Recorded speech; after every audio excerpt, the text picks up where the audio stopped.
నోట్ల మీద సంతకాలు పెట్టి తెచ్చి మూటలప్పు చెప్పాడు పాపం నారాయణ గారు ప్రతి ఎలక్షన్కి. ఇవాళ నారాయణ పరిస్థితి, మంత్రి నారాయణ పరిస్థితి ఏంటయ్యా అంటే పగోడికి కూడా వద్దు అసలు. మామూలుగా అంత కుక్క సాగు చేస్తున్నాడు ఆయన. దారుణం అంటే దారుణం అనమాట. పగోడికి కూడా రాకూడదు. అంటే చంద్రబాబుని నమ్ముకుంటే, చంద్రబాబుని నమ్మితే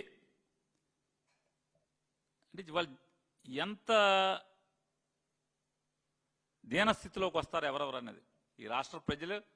నారాయణ ఒకడే కాదు, ఈ రాష్ట్ర ప్రజలు కూడా పరిస్థితి కూడా అదే పరిస్థితి. అధోగతి పాలైపోవటమే. చంద్రబాబును నమ్ముకున్నాడు ఎవరైనా సరే అధోగతి పాలైపోతామే.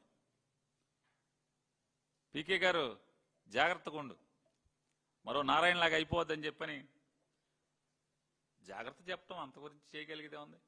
తోటి తెనాలోడిగా అంతకుమించి చేయగలిగేదే ఉంటుంది. ఇవాళ చంద్రబాబు నాయుడు సహజ లక్షణం, జగన్మోహన్ రెడ్డి గారిది ఒక దుర్మార్గం.